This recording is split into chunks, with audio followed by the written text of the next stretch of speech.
Sean todos bienvenidos a una nueva edición de Bitácora de Viaje. Y bueno, en esta es una ocasión muy especial para mí. Está acá conmigo el profesor Eric del Búfalo, profesor, filósofo, escritor y una persona, un analista y un pensador. De verdad que siempre me encanta escucharte, Eric, y muchas gracias por la oportunidad de poder conversar contigo en estas coordenadas de espacio-tiempo. Así es, Eric, mira, muy, hay muy un, típica de nuestra época, venezolano, sí, con muchos usos horarios de por medio. oye, sí, eso es una cosa, pero bueno, aquí estamos. Eric, mira, hay un tema que reflexión que tengo y surge también, me evocó mucho uno de tus últimos programas, donde precisamente estaba coincidiendo con un libro que he estado releyendo ya como por segunda vez, segunda o tercera vez, que es el libro de Ana Teresa Torres, que es el libro La herencia de la tribu. Libro bien interesante. En ese libro Gran ella libro. es un buen libro, además que hace una reflexión muy interesante. Y antes de darte la palabra, hago una pequeña reflexión, ¿no? Mucha gente, en el imaginario colectivo de mucha gente, está en boga el tema del chavismo, Ujú. como que está de paso, el chavismo se está yendo, el chavismo no Sí, solamente como movimiento político, sino también, tú bien los apuntados como cultura, cosa que es difícil, ¿no? Porque ujú. hay una cultura instalada. Es Pareciera lo que más difícil de aceptar. Claro. y es más difícil de aceptar. Ahora, hay un Sí. imaginario, 1999 llega el chavismo y se instala el chavismo y bueno, va a Ujú. desaparecer cuando caiga el gobierno, una cantidad de cosas. Esos son muchos imaginarios que hay. Pero más allá de eso, Sí, hay voces, una por aquí, otra acá, no son muchas, pero unas voces que dicen, hey, páralo allí, vamos a reflexionar y vamos a sentarnos a conversar un poquito y a reflexionar un poquito. Que esas son las conversaciones correcto. que a mí me interesan. Y de hace mucho tiempo, yo tengo 18 años que no he vuelto a Venezuela, 18 años, Ujú. y en esos 18 años incluso no he visto a mis padres. Okay, yo tengo un gap Wow. enorme, ¿no? En cuanto a reflexión y en muchas cosas, Una generación completa. una generación completa, ¿eh? Y mucho de lo que ha pasado, pero hay mucho de lo que ha pasado, pero al mismo tiempo pareciera que muchas cosas que no han pasado. Volviendo al grano, eh, cuando uno empieza a revisar la historia de Venezuela, pero no solamente la historia de Venezuela, sino la historia en general de Hispanoamérica, sobre todo después de 1810 y todo lo que ha ocurrido. Hay una nueva generación de historiadores que está replanteándose el tema de las llamadas guerras de independencia. Dentro de ello hay y eso es muy interesante porque es un replanteamiento a la historia oficial o la historia de los vencedores. Y dentro de tantas reflexiones que hay, me encuentro con este libro, Volviendo, que es la herencia de la tribu, donde ella habla del mito de la independencia, por ejemplo, el caso venezolano, a la revolución bolivariana, como hilos conductores, no separados. Y Sí, sí, sí. ahí es donde Así- yo quisiera pararme contigo a reflexionar ese punto que ella habla. ¿Qué piensas tú al respecto? Venezuela está fundada sobre un mito que es el mito del bolivarianismo, Ujú. que no es un mito inaugural, es un mito que aparece después con Guzmán Blanco, y esto Carrera Dama lo trabaja muy bien, a finales del siglo XIX. Y se basa en una cosa, en una idea muy simple en el fondo, ¿no? Después de las guerras civiles que vivió Venezuela desde su independencia, entre comillas, hasta Guzmán Blanco, o sea, fue más de medio siglo de guerra, civiles, federales, lo que se llama la guerra federal, que realmente fueron muchas guerras federales, no fue una sola, ¿no? Guzmán Blanco se plantea, bueno, nosotros somos muy diferentes, somos blancos, somos indios, somos negros, venimos de muchas raíces, no tenemos realmente una tradición, una nación detrás. Tenemos una república, pero no tenemos una nación que se corresponda a esa república. ¿Qué hacemos? ¿Qué nos da algo en común? Bueno, tenemos que buscarnos un padre, porque si todos tenemos un mismo padre, estoy resumiendo un poco de una manera muy ligera, ¿no? O sea, muy Claro. esquemática, pero si todos tenemos un padre, todos somos hermanos. ¿Y quién es ese padre fundacional? Bolívar. Entonces, ahí Guzmán Blanco es el quien inventa a los hijos de Bolívar, no es Chávez, ¿no? Es decir, los hijos de Bolívar es la forma en que ese estado fragmentario venezolano trata de reconstruirse al final del siglo XIX a través de la figura paternal, patriarcal de Bolívar, lo cual es un mito fundacional completamente, ¿no? claro. Recordemos que Simón Bolívar muere en el exilio, detestado por los venezolanos. La gente no quiere, la gente se olvida de eso. Porque, ¿qué pasó? Digamos, no solamente porque se volvió un dictador al final, sino porque la gente no quedó convencida de que realmente hayamos quedado liberada, ¿no? Y es un proceso que empieza además antes de Bolívar.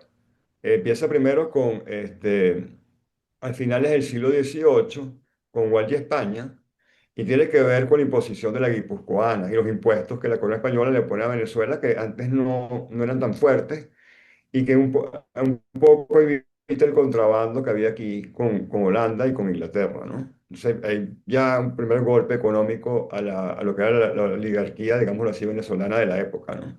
Los mantuanos, los blancos criollos, que después aprovechan la invasión de Napoleón a España, digamos, para separarse de esa regulación y, y apropiarse ellos del país.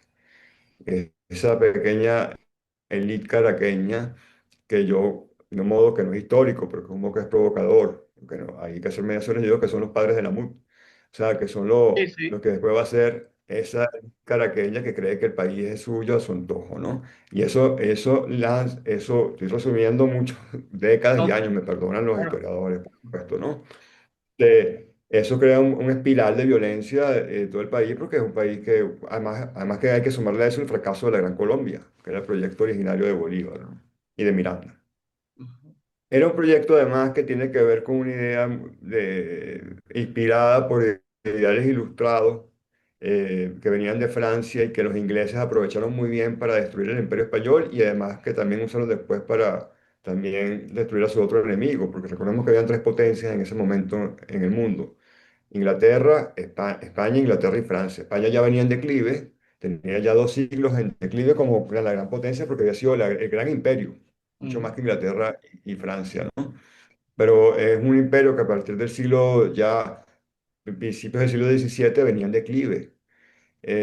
Y entonces, bueno, los imperios competidores, sobre todo Inglaterra, que tenía muchos intereses en América, aprovechan eso para apoyar las guerras de independencia y debilitar el imperio español, ¿no?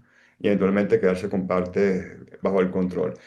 Una fragmentación que, por cierto, después va a tomar la doctrina Monroe cuando el imperio inglés empieza a desplazarse fuera de América. Los americanos sustituyen al imperio inglés un poco en esa doctrina, ¿no? Eh, una doctrina que es de 1830, por cierto, que tiene 200 años, ¿no? Y que ya no aplica hoy en día. ujú, Entonces, bueno, los libertadores, entre muchas comillas, están en ese contexto y por las buenas, yo no estoy diciendo que sea no me gusta la lectura conspiranoica, ¿no? O sea, hay que evitar eso claro. porque eso desprestigia. Pero de facto, ellos fueron agentes del Imperio Inglés, o sea, de facto trabajaron, digamos, sí, como decimos nosotros, cachicamos trabajando para la paz y trabajaron no para fundar repúblicas de verdad sustentadas en una idea en un proyecto de nación anterior, sino trabajaron contra España y a favor del Imperio Inglés y después, y después a favor de lo que va a ser los Estados Unidos. Y Bolívar lo reconoce al final, porque creo que Bolívar, honestamente, él tenía una visión. Es una figura trágica, una figura Sí, quijotesca, porque él, como lo muestra muy bien Unamuno, sino, no es un agente, no hay que verlo así, no hay que ser moralizante. Bolívar tenía la buena fe de que eso era conveniente, pero él al final muere diciendo que aró en el mar. O sea, aramos en el mar, esto no tuvo sentido, ¿no? Y bueno, y entonces el legado de eso es casi un siglo de guerras civiles, de guerras muy violentas, destructivas, hasta que, bueno, ya Guzmán Blanco y el liberalismo, que es una forma también del caudillismo, retoma un medio siglo después el mito de Bolívar, ¿no?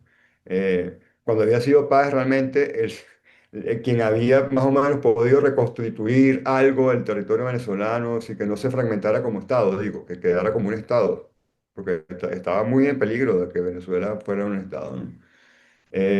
Y bueno, Páez queda completamente relegado, ¿no? Entonces, ese mito de los hijos de Bolívar sigue, digamos, crece, pero claro, entra la modernidad petrolera. Entonces, Ya lo que empieza a amalgamar el país es la riqueza petrolera a partir de Gómez, después con sus herederos, y finalmente vivimos como el apogeo de eso, que es la época de lo que llamaban 40 años de democracia, que si tú te pones a ver, desde el punto de vista histórico no es nada.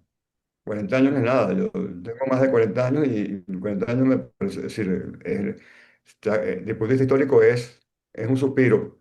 Entonces, y bueno, volvimos, el chavismo no es más que lo podemos ver así, como después de esa modernidad subsidiada por el petróleo e importada, porque fue una modernidad un poco falsa, fue una modernidad de sustitución de importaciones, para decirlo así. Importamos la modernidad, una vez que ya el flujo no aguantaba para mantener ese gasto, volvemos otra vez al siglo XIX, o sea, a lo que venía constitucionalmente del siglo XIX, que es el mito de Bolívar, y aparece Chávez. Yo sí creo que los chavistas son los verdaderos hijos de Bolívar. Yo estoy de acuerdo. Sí, la gente se molesta mucho cuando yo digo esto, pero es que sí, no lo digo en sentido político No, no, no, o en no. un sentido moral, lo digo que en un sentido histórico son. Y la gente, claro, entonces, no, que Chávez se parece a Bóves, no, Bóves fue quien que nos protegió del primer chavismo, que fue la independencia, y Bóves fue el quien defendió la continuidad del Imperio Español. Entonces, claro, hay toda una relectura nacionalista, después muy falsificada de lo que es la historia venezolana, que es Claro. creo que toda la historia de América Latina está demasiado llena de mitos y de mitos nacionalistas y mitos fundadores de repúblicas que en el fondo son muy aéreas y que necesitaban, que nada más se fundan en esta idea de libertadores y una idea de ilustración tardía que nunca cuajó en realidad. Haciendo un resumen, Félix, muy violento, muy esquemático, por supuesto, y muy lego. Como te repito, yo no soy historiador. No, y que es interesante. ¿Sabes que hay una reflexión que me hago, Eric? Carl Jung planteaba algo interesante, ¿no? Él hablaba de los complejos históricos. Y él decía que Ujú, cuando una sociedad, eh, incluso lo puedes extrapolar a una familia, a una ujú, comunidad, no metaboliza los eventos importantes, por ejemplo, eventos históricos, y se queda allí como ujú, congelado en el tiempo, sin capacidad ujú, de reflexionar, metabolizar, es digerir el evento, ujú, ver desde diferentes ángulos y perspectivas y darnos la libertad para explorar eso, esos complejos quedan, lo llamó el inconsciente colectivo, lo podíamos, psicología social, podíamos hablar de creencias colectivas que se van perpetuando generación tras generación. Y eso es lo que a mí me llama la atención, porque eh, es una analogía. Yo he estado muy interesado en el tema, no soy historiador, soy un ciudadano sencillamente que me hago preguntas. Y estuve revisando incluso algunas eh, pues, correspondencias de Bolívar, ¿no? Después de 1817, hablaba sobre Caracas, la destrucción de Caracas, lo había quedado Caracas, ¿no? Pero de diferentes historiadores también hablan que en esos tiempos lo que hubo fue expropiación. Se persiguió, por ejemplo, si tú y yo no estábamos de acuerdo, por ejemplo, a 200 años atrás, seguramente hubiésemos sido fusilados o tuviéramos que irnos al exilio, porque era correcto. blanco o negro, Era o sea, completamente. Sí, la guerra muerte. Sí. o estás conmigo Ujú, o te vas o te mueres, o sea, era así de sencillo, era así de sencillo. Pero también la reflexión de que la Primera República cae, pero esto es una información que fue interesante y que la tomo del libro que sacó un venezolano recientemente, que se devoró a su pueblo, de Xavier Padilla. El libro es ujú, interesantísimo. El primer venezolano que realmente se monta en un libro propiamente antibolivariano, por todo el cañón, directo. sí, Es ujú, interesante su reflexión, porque es un hombre que ha viajado, ha estado en China, ha viajado por muchas partes, ha sido un venezolano bien interesante en cuanto a su reflexión. Su reflexión no es un panfleto, es bien pensado de años. Pero más allá de eso, hay una reflexión que me ujú, hago. Es acerca de los ciclos de la historia, no como algo lineal, sino como algo que puede ser cíclico. Tú revisas la Caracas de 1810, lo que ocurrió. Luego, lo que ocurre después de las llamadas guerras de independencia, que pudiésemos, el replanteamiento son guerras realmente, guerras civiles, porque éramos españoles, entre españoles, ujú. que fue una guerra Éramos civil, españoles, no éramos colonia. Eso es éramos importantísimo colonia, recalcarlo. éramos Empezando por provincia. ahí, Venezuela no fue colonia. Ninguna parte de América. El Imperio Español no era colonial, incorporada como provincia. O sea, entonces, éramos una provincia ultramarina de España. Ahí empieza la Eh, primera falsedad del mito, o sea, Esa es la primera falsedad, exactamente. Muy bien, claro. Esa porque es la no es, primera gran falsedad. no es, yo recuerdo de niño que en los libros nos decían Por eso criollo, que te digo, por eso que te hablaba de igual de España, porque empieza el mito de que éramos colonia porque nos subieron los impuestos a las importaciones de cacao, etcétera, pero no éramos colonia. éramos Para provincia, nada. éramos Exacto. provincia. Y el modelo español no era el modelo inglés, muy lejos del modelo inglés. De hecho, España incorporaba, o sea, nosotros éramos ciudadanos españoles, éramos súbditos del rey, de igual a igual. Claro, había algo que molestaba mucho a los grandes cacaos venezolanos, y es que para acceder a los títulos nobiliarios, por supuesto que contaba el linaje. Y como eran aquí, no, entonces, pero eso era algo que afectaba a unas 5 o 10 familias, ¿entiendes? O sea, entonces nosotros entramos a una guerra de independencia o de separación, una que realmente es una guerra de separatismo, una Exactamente. guerra de balcanización de España, hay mucho de, digamos, malcriadez de Godarria, digamos, de gente que no se sentía noble cuando iba a Madrid, pero en el fondo no tiene nada que ver con la población general. Son Sí. problemas muy de pasillo, problemas muy de corte. De hecho, la familia Bolívar tenía un litigio precisamente, creo que 100 años atrás, o sea, precisamente por ese mismo tema, Exactamente. el mismo tema, ¿no? Y ahí es donde hay la reflexión que me hago, fíjate, eh, es así como que la historia es cíclica, porque fíjate, en esos tiempos lo que ocurrió es que cuando uno lee la historia de Venezuela, pareciera que, ok, la Venezuela nace desde 1810, pero antes, esos 3 siglos antes, no existía absolutamente Ujú. nada, o sea, prácticamente era muy poco, era un imperio, Sí, era algo, sí. un imperio tiránico, Sí, la destructor de imagen es que éramos unos indios, la imagen es que éramos unos indios con unos españoles en Caracas que esclavizaban a esos indios y traían negros para... eso, Absurdo, una imagen eso no es completamente verdad, absurda eso no es No, verdad, para nada. Muy lejos de la verdad. No solamente es la verdad, es una gran falsedad, es una exactamente. gran mentira. Es una mentira fundacional. Nosotros nos basamos como país en esas grandes mentiras. Ese es el gran problema. Allí es donde entra mi segunda reflexión que hago, Eric, con eso. Si nosotros estamos, y lo que se está comprobando, porque no solamente porque 2 o 3 señores escribieron un libro, es porque hay en este momento un movimiento bien interesante de hispanismo en todo el Ujú. continente, en México, Sí. en Argentina, es decir, gente que está replanteando primero el mito de la leyenda negra, que ese es otro de los grandes, que en todas las No, en universidades México es mucho peor. En México es mucho peor porque la leyenda negra es la fundación, o sea, cuando es la inversión completa, o sea, lo que hace Cortés, podemos hablar, pero Cortés llega con 200 y pico hombres a Tenochtitlán, que tenía 4 millones de mexicas ahí. ¿Cómo lo conquista tan rápido? Porque casi todos estaban dominados justamente por un imperio horrible. ¿De caníbales. acuerdo? Exacto, entonces más bien los ven a ellos como liberadores, o sea, es al revés la cosa. Entonces, pero bueno, eso es otro tema. Otro Pero claro, tema. México es como el gran centro de la leyenda negra, porque además ahí sí fue, la matanza de indios empieza con Juárez, o sea, ahí la matanza de indios empieza realmente con la República, con la Revolución. Y ahí nos vemos, y todo lo que pasó en México lo podemos ver muy bien porque pasó en menor escala en Venezuela, en Colombia, etcétera. Pues en México fue mucho más atroz todo. Y de hecho México perdió la mitad de su territorio en ese desastre. Pero bueno, eso sí ya es harina de otro costal, aunque está muy Bueno, relacionado con nuestro tema, ¿no?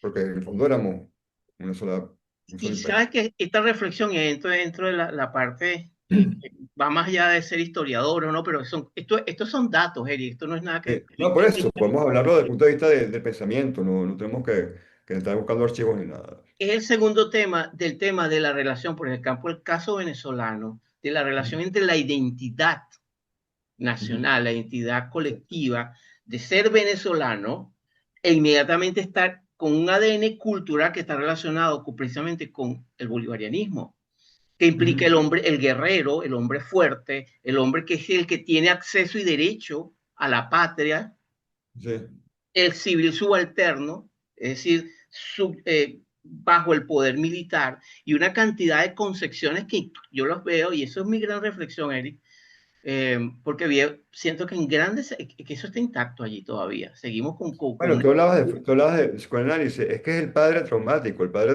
tiránico, el padre Cronos. castrador, es el padre castrador, digamos, el padre que traiciona a su hijo y se va a Colombia, ¿verdad? Claro. Muere renegando de su criatura y que después, nostálgicamente, digamos, los nietos, o sea, los hijos después con Guzmán Blanco, nostálgicamente lo rememoran como unidad nacional. Entonces, es un padre traumático, no es un padre benevolente. Eh, Sí, eh, Ese es el gran trauma venezolano, que nosotros somos la criatura de un padre que nos traicionó y además que nos abandonó. Somos no solamente, y lo vemos en la sociedad, como nosotros somos el arquetipo del hijo abandonado por el padre. el huérfano. Entonces, el hijo, no huérfano, ojalá, abandonado por el padre. O sea, porque es distinto del padre que se fue de la casa Mm. y dejó a los muchachos ahí. Eso es mucho más terrible, porque el padre muerto uno lo reconstituye como figura ideal, pero en el fondo es un padre que nos abandona, que nos separa de España y se va a morir en la nostalgia, nos abandona, y muere en las costas colombianas, ¿entiendes? Entonces, ahí está, Y sí, Eric, este hijo indefenso. Somos hijos indefensos esperando un caudillo, que un padre que otra vez vuelva a esta figura fantasmática del padre exacto, que vuelve a casa, que vuelve a concepto casa. de Chávez como héroe. el padre que vuelve a casa, ¿no? Mira, yo los abandoné, pero yo volví ahora para volver a ser la gran familia fuerte que hemos sido, el gran pueblo, ¿no? Ese es Chávez. O sea, ese es el arquetipo que encarnó Eso es el Chávez y por arquetipo. eso fue su éxito. Sí. Y fíjate que hay algo interesante en toda esta reflexión, porque, y esto no son palabras mías, esto es a raíz del libro que te está nombrando de Xavier Sí, Padilla. yo lo conozco, es un buen libro. Es un libro muy eh, digamos, de intuiciones, más que de De archivo histórico, pero intuiciones. es un libro que tiene muy buenas intuiciones y yo las comparto casi todas ellas. Y hay algo que a mí me llamó porque me pasó. Eso me pasó cuando estuve en España. Es que simbólicamente esta gesta mata a la madre, culturalmente hablando, que es España. La madre de España. Entonces, un A padre que España. abandona, que Y maltrata a España y la les abandona, guste o no les guste a muchos que nos brincan traiciona. sobre... Entonces, somos los hijos de una madre maltratada y un padre que abandona. Y eso se Exacto. replica en la estructura social de Venezuela, en las mismas casas, digámoslo así. Y eso es traumático porque ya a partir de las guerras, que yo lo llamo guerras de secesión, me niego a llamar guerras de Sí, independencia, sí. sucede algo interesante desde el punto de vista transgeneracional. Ese es el nombre correcto, Félix. Son guerras de secesión, De son guerras de secesión. separatistas. Mira, América es un modelo moderno de balcanización de un Estado. sí, sabes que esa es mi reflexión todos estos años que yo he estado fuera, viendo fuera de Venezuela. No solamente el tema Venezuela, sino lo que tú ves en la historia de Colombia, lo ves en Perú, lo ves en la historia en Bolivia. O sea, tú ves porque pasa algo con el padre, Eric. De hecho, nosotros una vez tuvimos un programa donde yo te preguntaba, hicimos un programa acerca del padre. Hablábamos, sí, ese fue nuestro último programa, de hecho, sobre la función del padre en estos tiempos antipatriarcales. Y que en esa gesta de las guerras de secesión, el padre, como estaba visto en los tiempos donde estábamos bajo la tutela del Reino de España, que éramos españoles, queda destruido. El padre es destruido. La concepción, y fíjate que desde allí el padre, es decir, como ordenador, como función que tiene un rol de ordenar, de cuidar, de proteger, desaparece, queda destruido. El Venezuela Exacto. pierde el 30% se calcula, y esto son revisiones interesantes, cuando se habla que es la primera vez que los venezolanos salen. No, no, no.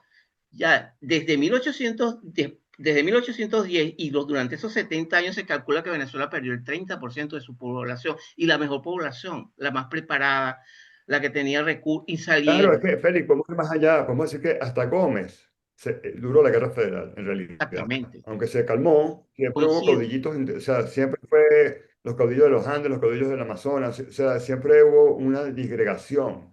Más bien fue un milagro que Venezuela se haya mantenido como Estado. O sea, si no es por Páez primero y después por Gómez, no hay Estado.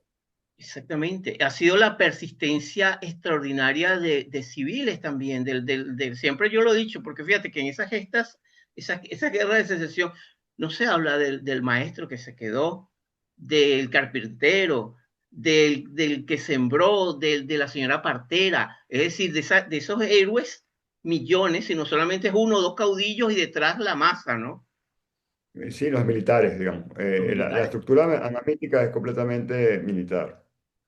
Venezuela siempre ha sido militar, porque incluso, digamos, el único que más o menos pudo controlar los militares fue Betancourt y quienes lo siguieron después, porque Caldera hacía lo que hacía Betancourt en ese sentido, y después la generación que vino luego. Pero esos fueron unos pocos años, ¿no? Desde el punto de vista histórico. De resto, Venezuela ha tenido esa estructura, es decir, ha habido caudillos que han podido aguantar, es decir, Páez, Guzmán Blanco y Gómez fueron los que más o menos, caudillos militares que pudieron más o menos contener que Venezuela no se disgregara, digamos, como Estado, como, eh, sí, que Zulia se separara, que todo lo que decía Bolívar y Bolívar le quedara para los ingleses, que la Amazonia no se la agarrara a Brasil, etcétera, es lo que me refiero, que quedara más o Exacto. menos, y esto perdimos mucho territorio en ese proceso, perdimos como el 60%, o sea, no solamente México, nosotros perdimos todos los llanos, o sea, colombianos que eran venezolanos, perdimos, bueno, perdimos ahí el Esequibo, perdimos bastante, Sí, sí. sí, exacto. No solamente seres humanos y vidas, sino tierra, pues, o sea, territorios. Entonces, bueno, la cosa es que hacer ahora, porque ya eso pasó. Digamos, no podemos quedarnos en la nostalgia. Lo que tenemos que, Exacto. no es para, y de hecho, no es para quedarnos en la nostalgia, es para reconstituirnos como verdad, porque lo que hemos vivido como país es una gran mentira, un gran mito, en el mal sentido del término, no en el buen sentido, sino en el mal sentido del término. Y lo primero que hay que es reconstituirnos como verdad y después ahí ver cuál es nuestro lugar y cuál fue nuestro proceso histórico y dónde estamos y qué queremos hacer. Porque Precisamente. si tú te pones a ver, sí, sí, Precisamente por eso es perdón. la intención de este tipo de conversación que estamos teniendo, porque hay que Mm. comenzar primero por conversar acerca de estas cosas. Ese debe ser el primer paso. Hay que romper el tabú, porque es un tabú. En Venezuela ha sido un tabú hasta ahora, digamos, casi de lesa patria, hablar Sí, así. sí, sí, sí, Eh, sí, sí, sí. o sea, es un tabú porque ¿cómo tú vas a hablar mal de tu papá? ¿Entiendes? Es decir, Claro, pero eso, creo que eso y, es y de un superarlo. padre que no es un padre, es un dios o un semidios. O Claro, sea, ya es un padre de la nación, ya, exactamente, un padre de la nación es como el faraón, es como Moisés, ¿no? O sea, entonces, claro, fíjate, hasta que no superemos eso, siempre vamos a ser gente pasiva, esperando que alguien nos libere. Porque estamos repitiendo el trauma, como tú muy bien dijiste, citando a Jung. Estamos en la misma lógica, estamos pasivos, sufriendo, esperando que llegue otro, un liberador, o la madre, o la una encarnada libertadora, mujer, la libertad, pero siempre con claro, las insignias masculinas de Bolívar, ¿ves?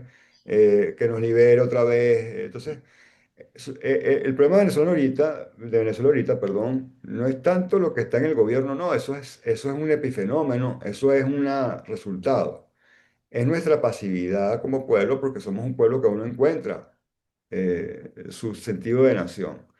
Y yo creo que el chavismo es un mal que llegó casi como providencia, en el sentido de que nos tocó, porque el chavismo arrastra todas esas taras míticas que teníamos ujú, y yo creo que más allá del sufrimiento y del dolor que mucha gente ve, yo creo que como pedagogía es una oportunidad, o sea, que como crisis, como es una oportunidad de repensarnos de verdad. Y hasta que eso no pase, no creo que lo superemos realmente.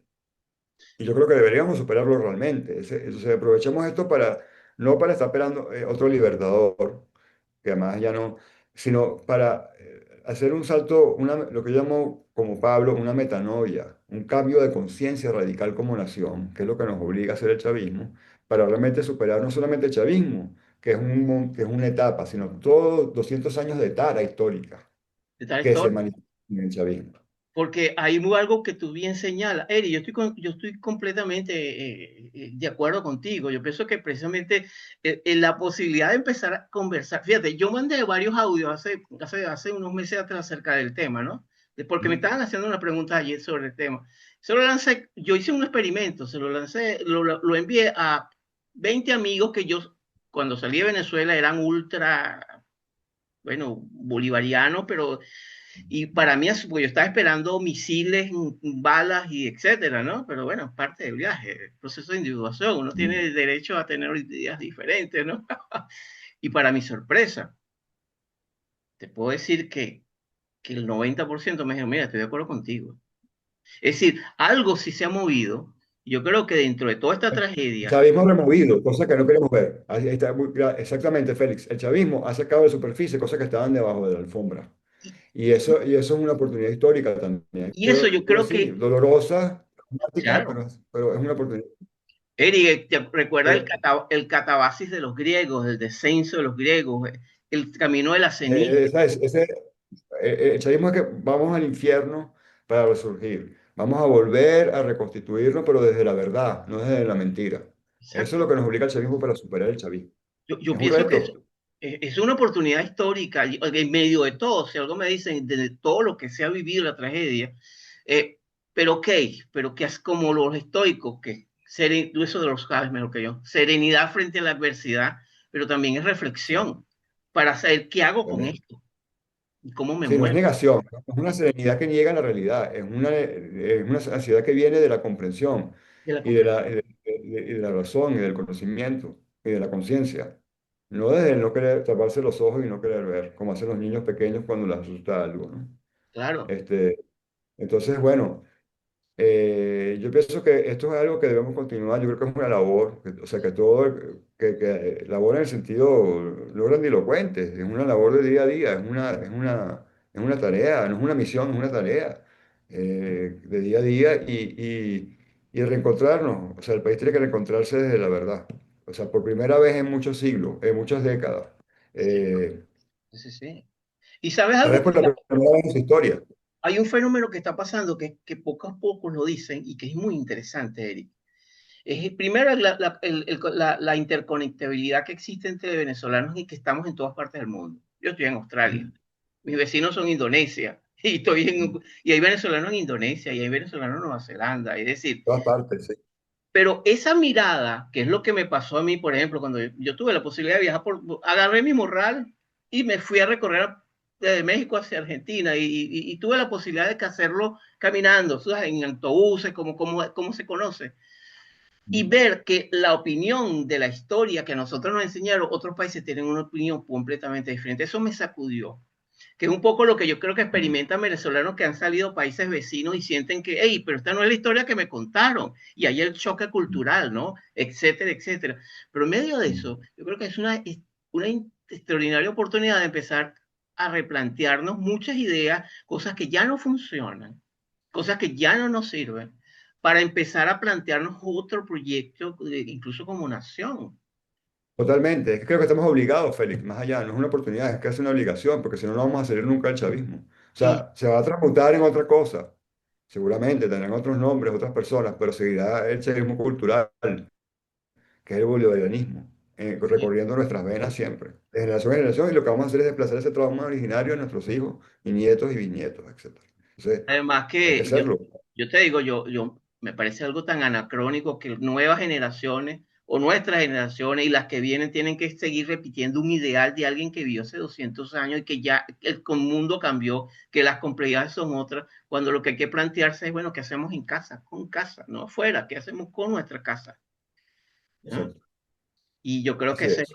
ese es el gran desafío. Muchísimas gracias, Eric, A por esta a conversa. ti, Félix, siempre, además que, bueno, esto tiene algo de conmovedor en el sentido de vernos como si estuviéramos en la misma calle, estando a tantas miles de millas de distancia. Y Y ahora, eso es parte de la nación, esa es la parte de la idea de nación que recorre el mundo y que no es el país, es la nación, es algo que podemos hablar después, que se nos claro, fue poco el tiempo en eso, pero que hay una comunidad de pertenencia que ahorita está disgregada y cuando se reintegre va a ser otra cosa que lo que había antes, ¿no? Y claro, eso tiene tiempos históricos, pero yo sí lo veo venir. sí, es el necesario camino, los rituales del pasaje, de transición necesario no solamente en un individuo, en, Bellísima idea, que salgamos con esta idea. El chavismo es un ritual de pasaje, o sea, y como todo el ritual de pasaje es fuerte, es duro, y hay eh, monstruos. Está el monstruo del umbral, y hasta que no superes ese monstruo del umbral, exacto. no pasas al grado superior de conciencia que es el que necesitamos los venezolanos. No vas por el grial, hay que enfrentar al Leviatán, hay que Así es. enfrentarlo. Y cada quien desde, como yo pienso que esta es una hermosa oportunidad, ir esta conversación contigo, que no la quiero hacer Gracias a ti, larga Félix. porque creo que es lo conciso y directo, es que es la inmensa oportunidad que, mira, cuando se templa el alma, el espíritu, es en la adversidad, no en los momentos donde el hedonismo florece, es realmente, es Así donde es. encuentra realmente la posibilidad Es de en los tiempos de penuria, en los tiempos, exactamente, donde se refunda la cosa, es en los tiempos de intemperie, como decía Herderlin. Cuando uno está ya en la intemperie, en la penuria, es cuando uno dice, aquí voy a hacer mi casa. Sí, porque si eh, uno está muy cómodo en su caserón, aunque sea una ruina, no refunda nada. no refunda. Y es parte del viaje, es parte del viaje. Nada Así es. personal, Así es parte del viaje. Perfecto. Muchas Muy feliz gracias, de verte, Eric. Félix. Cuídate mucho y bueno, saludos a toda tu audiencia, a todos los que nos escucharon. Estamos en conexión. Muchísimas gracias, Eric. A ti, Félix. Muy bien, Eric, quedó fantástico, perfecto. Bueno, Y no le listo, creo dimos que larga. dimos lo que teníamos que decir, fuimos al grano y fuimos sin pelos en la lengua. Sí, Este, quedan 2 minutos. ¿Cómo estás tú? ¿Cómo te tratan allá? ¿Bien? mira, vale, sí, estoy bien, gracias a Dios. Trabajando bastante, trabajando muchísimo. Cada Ujú. centavo de dólar te lo ganas como hay que ganárselo y eso es un gran crecimiento porque uno pensaba, ¿te acuerdas cuando salí de Venezuela? No, eso, eh, por ahí estaba Carlos Fraga que decía el universo conspira y la gente se consumió todo ese habano de la prosperidad y el New Age. Mira, Eric, agradecido con el Contigo, Félix. viaje. Bueno, vamos a hablar. Yo estoy muy agradecido porque he tenido la posibilidad, yo estoy en un lugar que es muy solo, ¿eh? Pero paradójicamente me ha dado la posibilidad de, oye, de un encuentro conmigo, de reflexivo, sobre todo tengo 59 años de edad y estoy en una edad en la cual es unas edades interesantes, ¿sabes? Pero en líneas generales agradecido de la oportunidad de, primero, de estar vivo, de que en medio de toda esta barbarie que hemos vivido y que hemos sufrido, uno, y te incluyo, uno ha podido mantener su alma y su espíritu con dignidad y con respeto por uno mismo, y eso no tiene precio, Así es, así es. eso no Así tiene es, precio. se te nota, Félix. Se te nota en tu talante y en tu semblante, se te nota. Entonces, y me siento en ese sentido y puedo ver a mi hija con honestidad. Eso es, eso es. Y Y después eso es, cuando uno muera, cuando den el día del juicio, no tener ningún problema. Eso es lo que ok. importa. Así es. Cuídate Mira, mucho. te abrazo y te agradezco. Cuando quieras volvemos a hablar. Cuídate mucho. Claro que sí, Eric. Gracias. Voy a cuidar esto porque la última vez le apreté un botón y se borró la entrevista, así que voy a dejar Ah, que no pues se caiga. no, Sí, esto, ok. sí, sí, esto, Deja que termine sola y se queda automático sí, mejor. eso fue traumático. Hice una entrevista a una antropóloga que fue buenísima la entrevista y resulta, Eric, que tal, se, la perdí.